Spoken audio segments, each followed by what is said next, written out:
Hello, everyone. Thank you for tuning in again. Welcome to another episode of Everything Vive. I am Zane, your host, and my co-host today, Ronnie. How you doing, man? I'm always doing good. This week especially because there have been a lot of developments in virtual reality, and I'm excited to talk about them with you. This was quite a busy week, huh? And it's not necessarily Vive stuff, but there was a lot happening in VR in general, and I think that's going to change the landscape quite a bit. So we have a couple of different articles that we can jump into. Well, which one do you want to do first? I guess let's talk about Oculus and their big announcements. Well, yeah, I would say Oculus right now is probably the biggest rival, or at least competitor to the Vive. And the Oculus, big news, they announced their release date, and the price looks like it'll be coming out later this year, December 6th. I think you can pre-order as early as this week sometime, and the prices are very, very surprising. At least, it came as a shock to what people were expecting, right? As far as the controllers themselves, I think the touch controllers are right around where I would have probably expected them to be. I mean, from the beginning, there was, the $600 price for the Oculus, but it didn't come with any of the motion controllers. And then you had the $800 Vive system. The Vive came with motion controllers, came with the lighthouses. It was more of a complete package, but it was pricier. There were a lot of rumors out there that when Oculus Touch was finally going to be released, that gap would close somewhat, and I was honestly expecting it to be probably around $200. So that in and of itself is not surprising.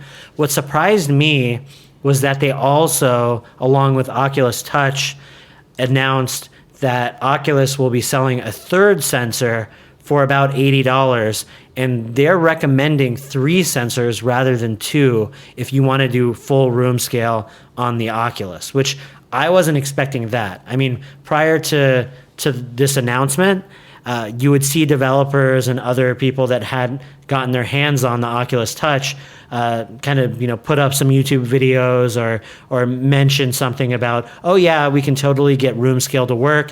And most of those videos, you saw people using two sensors for the Oculus. And so I assumed that when you had 2 and you put them in the right location, that it was going to be good enough. But it sounds like at least Oculus is worried that you're going to be blocking one of those sensors if you turn around or if you're blocking out one of them. So to make sure that you have a good experience, they're actually recommending 3. And so for a full room scale experience, it sounds like you're going to be shelling out $280 in addition to the $600 you spent before. So that's close to $900. And this is in comparison to the Vive, which came out at the very beginning of this year, or in April of this year, sure, for the price of $800. Now, it's crazy to think that Oculus has been playing catch up basically since they've released their retail kit. I mean, Oculus was one of the first main players in the virtual reality space, and so who would have thought that they'd be really trying to play I mean, it's really surprising to me that even now they're just having to do these types of steps. I mean, a couple months back, I was not even aware of anything VR, and Oculus was really the only household name just because of Facebook acquiring them and spending an exorbitant amount of money to do so. And so I feel like they were the ones that people were expecting to really push the limits. And it wasn't until I tried the Vive that I was like, wait a second, this is much more advanced than what I was expecting in terms of just where VR was at in terms of technology and what was available right now on the consumer level. Yeah, no, I agree. So, and I mean that actually, we're gonna touch on it a little bit later, but we also have, a couple of VR headsets to talk about. So, I mean, I won't get too much into that right now. But yeah, it's been, from the tech side of things, I think the Vive is clearly in the best spot right now. And to see Oculus kind of slowly having to play I'm starting to get the sense that they won't really actually catch up until probably the next generation headsets when they can kind of start. Who knows what that's going to look like? Start somewhat fresh, maybe. But so regardless, I mean, my initial impressions are, Oculus Touch, similar price point to what I would have expected. I'm really excited to try to, get my hands on them to see how they feel. But then knowing that you have to pay another $80 for a third sensor kind of puts, something, it makes you hesitate for a second. Why is this really going to be necessary? And then on top of that, I think it widens the gap in terms of players that will be using Oculus for room scale versus not. So just for sake of argument, you've already spent $600 on an Oculus. You have a strong PC. What's another $200 to get the Oculus Touch? It's going to be worth it. So I'm sure a lot of people will go out there and buy it, but that's still an extra step, right? So you're going to have people that bought Oculuses that thought that they bought everything they needed and aren't necessarily going to get the touch controllers. But now you're adding a third layer onto it for anyone that wants to develop room scale experiences specifically for the Oculus. Yeah. To where you, in order for a developer to be incentivized to build room scale games specifically for Oculus, you have to assume that you're only going to be catering to people that bought the headset, people that bought the $200 touch controllers, and then people that bought the third peripheral, the $80 third sensor to set up for room scale. So I just don't think there's going to be much incentive there. So I think... I think there's going to be other ways to incentivize. There's a lot of money floating around for VR right now. Well, sure. Oculus and Oculus might try to incentivize, like they've done in the past, try to get developers to make specific games for it. But I just think what's probably going to happen, that just makes me more and more sure that if you like room scale, that you're probably best served getting the Vive just because it's going to work perfectly. And that maybe at this point right now, obviously, yeah. Maybe that third sensor will be, because the Vive isn't perfect. Yeah. I haven't had personally any problems with the tracking and the way that it's been set up. I don't know about you, but it's been more than I don't want to say like it's been suitable or it's been just fine. Like it's actually been a fantastic experience so far. Mm-hmm. I don't know that third sensor. Well, the third sensor may potentially go from 99% to 100% effectiveness, and when you're dropping as much money as you already are on these headsets on these platforms, like another $80 probably doesn't seem like a lot. But I get what you're saying. It's not the price that concerns me. If they would have released the Touch for $300 and it came with two extra sensors, I would say, okay. Is it? I probably would be arguing at that point who's going to buy, the extra $300 peripheral. But really, I think for a lot of people that have Oculuses, I think more than not, they probably have been waiting for touch controllers. Yeah. And they're probably going to shell out the money to buy them. Well, now you know what? I do agree with you on that, the point that you just brought up. Had they bundled everything together and the price still would have been more, like they could have done $250 or $280 or even $300 like you said. But there is this weird kind of feeling that you get when it's just like, okay, we're giving you, for $200, you get two controllers and another sensor, but it's not complete. It's not the full experience. If you want the full experience, get this extra. I almost think it's them effectively saying we don't think we need to do room scale, like to some extent. Interesting. To some extent, they're doubling down on our big experience with touch. They think touch doesn't need 3 sensors and doesn't need to be room scale. It almost sounds like that's what they're kind of saying is that they intend most of their touch games to not require room scale. And if you want to do room scale, you can do it, but we'll recommend that you buy a third sensor. And so I just think that people are going to be less willing to buy 2 additional like you're already going to fracture your market if, let's say I'm a developer. I'm developing a game for Oculus.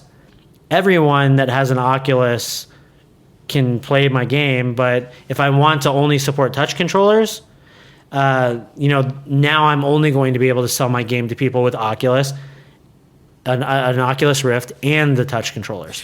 Then if you want to make user base quite a bit. Then if you want to make a room scale experience for Oculus only, Yeah. you would only be targeting people that bought an Oculus Rift, also bought the touch controllers, and also bought a third sensor. So it just seems like it fractures it even more. Maybe I'm exaggerating the.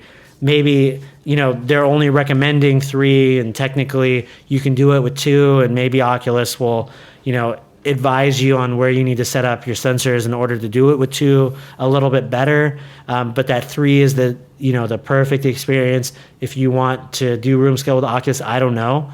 But I can tell you that it definitely seems like their system is, did not have room scale in mind when they were developing it.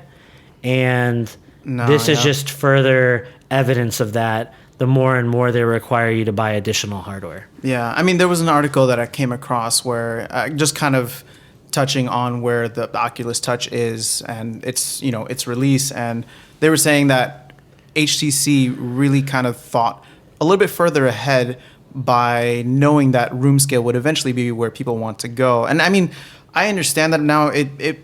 I don't know if it really makes sense that Oculus doesn't want to go to that direction, just because I feel like people who've tried the Vive as opposed to other VR platforms, it's a completely, apples to oranges experience, with the apples tasting just that much better. You know what I mean? Yeah. Or at least more immersive. And we're going to overuse that word quite a bit when it comes to VR, but that's really just what it is. Anybody who's looking for that fuller immersion is going to want that room scale experience, less nausea, more interaction. It's just, you feel like you're lucid dreaming almost. When if you have the room for it, being able to walk around makes virtual reality much more compelling, I think. Absolutely. So how do you see this impacting the Vive, or is this almost like a non-issue? HTC, Valve going to do their own thing? I mean, I think it's definitely when they do. I mean, Oculus is obviously making a push for the Touch, and with that comes a lot of touch-specific games. I haven't gotten a chance to really look into the presentation enough to know what those games are. I know Epic was releasing something, like a couple of other bigger, AAA developers were also releasing games for it. I should know, but we can follow up on this. Like I said, we'll talk about it more in detail later. But so anyways, I mean, the fact that those games are going to be coming out and Oculus is going to have more of a market presence, or marketing presence, I should say. Yeah. I think that is going to, slide things in their favor a little bit in terms of new hardware being sold. But hardware in general has kind of slowed down, I think, recently on the PC virtual reality front. So I'm not sure how much of an impact it's going to have. What I do think, though, is that developers creating room scale games and touch or motion tracking games on the Steam platform, hopefully we'll get an advantage of being able to bring some of the Oculus owners into their games as well. So I think I mean, it looks like the Oculus store is struggling more compared to the Steam VR platform, and I think this might slowly kind of push things more into the Steam VR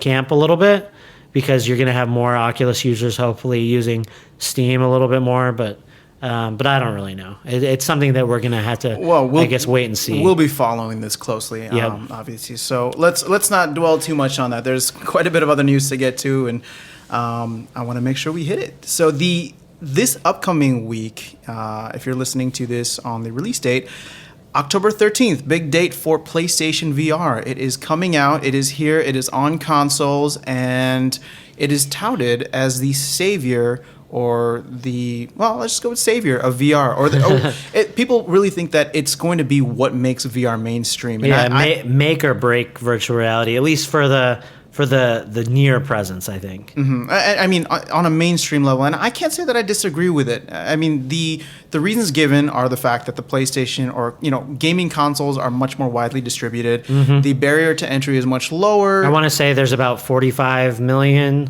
PlayStation 4s. Yeah, in the US, compared to 500,000. Yeah, HTC Vives. I think combined, there's about 500,000 Rifts and Vives. Wow. So right now, but I mean, that's I mean, how many PCs are there in the U.S.? Quite a few.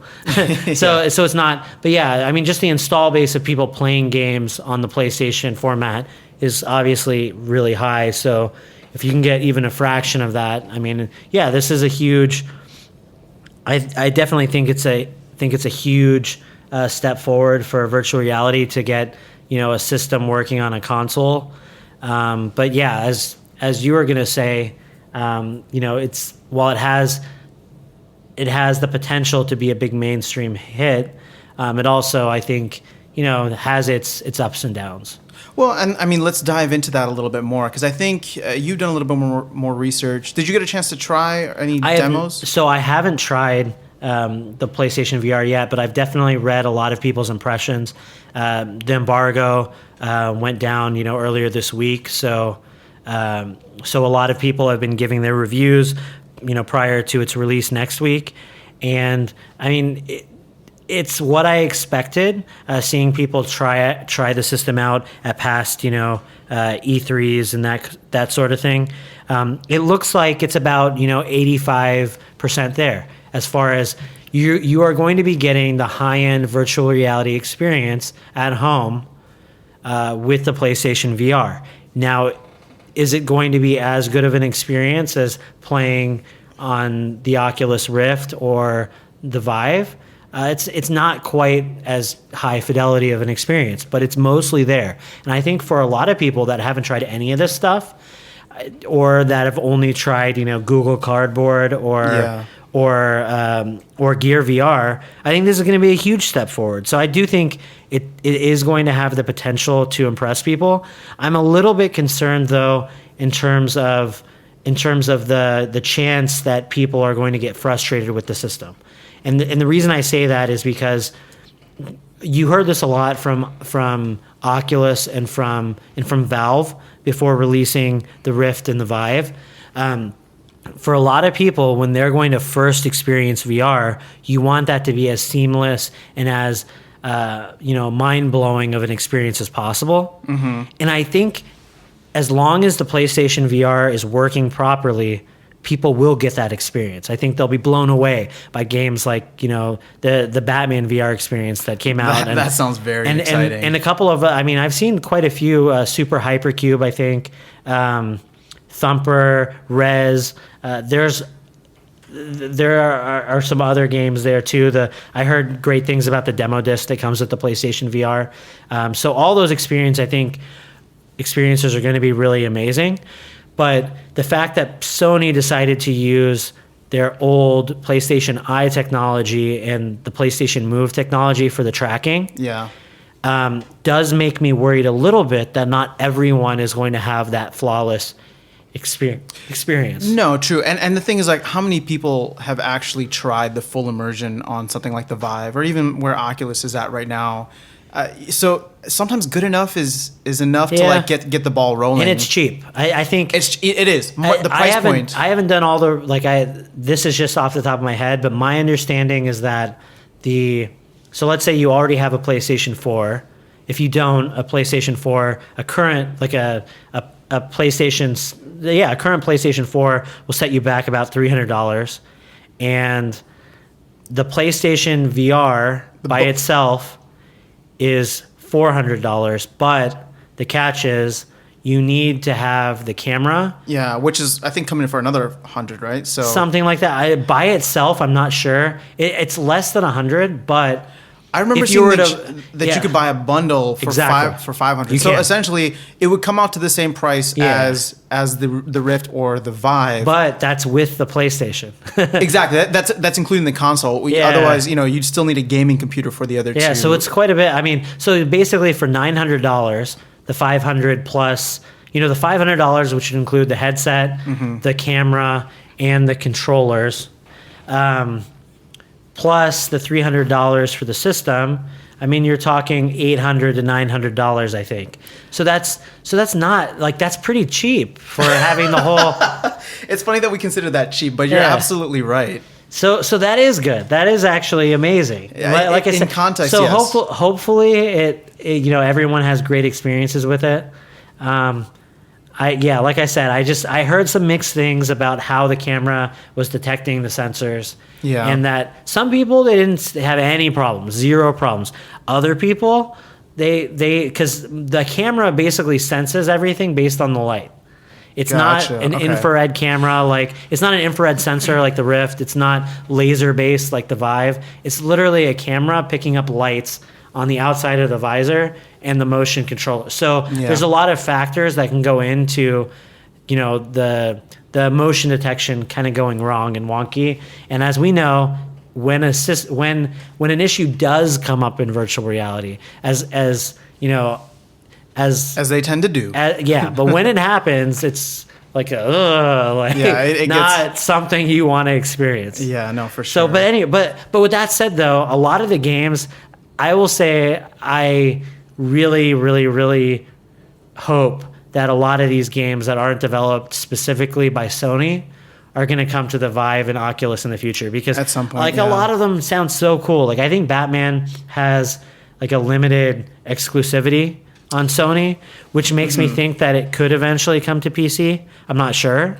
Well, or I mean, developers are popping up left and right on this stuff, and so for the Vive, and it just seems like maybe these mainstream ones or these bigger platforms or these bigger developers may not come over, but you're going to have some other very interesting and hopefully equally impressive experiences. Yeah. At least that would be the hope. But I mean, at least the third parties, though, they do have a track record of developing for consoles and PC. Yeah. So, I mean, the issue is I don't really know how different it is. It'll be interesting if we get a chance to talk to some developers in the future, how easy it would be to translate a game, like basically how easy would it be to port a game that was developed for PlayStation VR from the ground up over to one of the other platforms. Like I'm curious. I don't know what that would cost, but if it's relatively painless or if it's somewhat compatible, I think there's a good chance that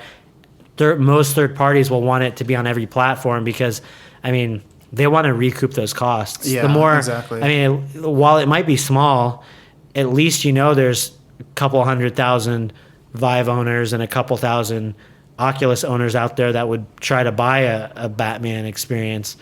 Well, the market. Well, it's definitely there. Yeah. I don't know what it's there, but it's there. People are definitely interested in this stuff. But I will say, like, I'm super, super, super excited to see if this is going to catch on. Yeah, me too. And I'm really hopeful that it does, because one way or another, I think you and I should try to get our hands on, or at least experience the PlayStation VR, so we can give a first-hand experience. Yeah, we will. First-hand comparison. What our thoughts are, and I plan on trying. So that's our promise to you guys. Hopefully that'll be sooner rather than later with it coming out this week. Yep. But we'd love to give you our firsthand thoughts on it instead of just reading about it. But everybody's reading about it right now. So we have one more article. Last but certainly not least, Google had another big announcement. They announced Daydream. Yep. And I was surprised at this one, because my understanding was that Google wasn't going to be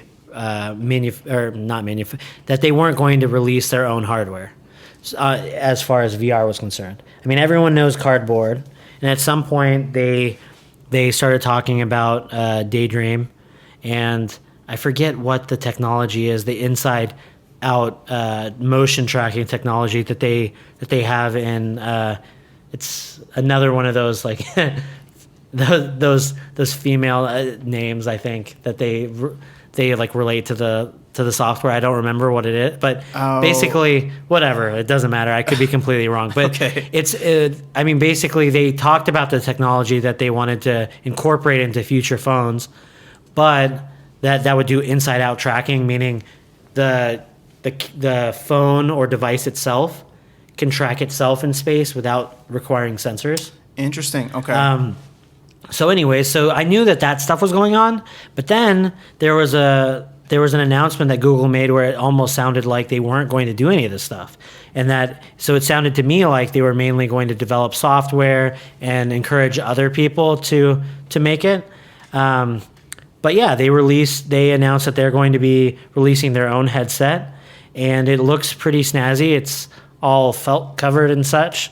It's not plastic and black. It's like or made of cardboard. Yeah, or made of cardboard. So it looks cool. It has a little like motion sensing, almost Wii remote type controller that comes with it, which puts it kind of, I think, a tier higher than Samsung Gear VR in terms of, it seems like they're going to be encouraging games a little bit more, which is interesting. But I mean, regardless, I think it's cool. I think the more people that come into the VR space, the better. So that, hopefully more and more people. And the price point, if you have a Pixel phone that's going to be coming out in the near future, it's only $80. Well, that's like what, a tenth of the price? It's literally 10% of the price of the Vive. Yeah, I mean, it's like it's similar price to the Gear VR, and it's going to be more on that tier of experience. It's not. I don't expect it to be as high end, but if this inside-out tracking technology in the Pixel is as good as I'm sure they hope it's going to be, then I think it could be a pretty cool medium ground. And if enough people are able to pick it up, I think that's pretty cool. No, I mean, I'm definitely going to follow this quite a bit just because for a big tech giant like Google, I'm just curious what their goals are with VR and how they're trying to make their name in this space. And so, right now they're obviously a little bit further behind than the bigger platforms out there, but they're trying to dabble in other areas, related areas, but still in other formats that aren't, the bigger names aren't really going for right now, where you don't need a big computer, you don't need a big console, you can do this off of your phone. And, they might be the first to really own that space. And, like I said, with a big company behind you like Google, I'm just curious, excited to see what they got, because, I mean, anything coming out for VR, it's really, at least I think everything's going to change the landscape. All these companies are going to change the landscape in the next 2 years. And it'll just be really interesting to see where that leads. No, I totally agree. So that covers the news for today. There's obviously plenty more that we'll try to cover. We just want to make sure these are our first impressions on the announcements or on the stuff coming out for this week. So we'll be following along. We'll try to give you no promises that we won't talk about these things all over again with more details next week. You know what? And that's the exciting thing about technology. It's constantly changing. It's constantly evolving and at a very exponential pace. So we'll obviously be keeping you updated and keeping ourselves busy just going through all this stuff. So, yeah, we'll end the episode here. Again, thank you guys so much for tuning in. We are on iTunes, so please make sure to subscribe to us there. And if you could leave us a review, let us know how we're doing. We'd appreciate it. We are currently working to get on Stitcher as well. I'll definitely announce once that is finalized. But yeah, that's where we're at. Our site is everythingvive.com. If you got any questions, we're on Twitter at everythingvive, or you can shoot us an email, contact@everythingvive.com. I'll also mention you can find us on YouTube. Yes. And if you are watching our videos, Zane's been posting a lot of videos. I still haven't, but I will soon. Ronnie, man. I had some technical issues, ironically, when I tried to make my video, but I should be uploading some soon. But yeah, if you're on YouTube, if you want to leave us some comments, we see that you guys are out there listening.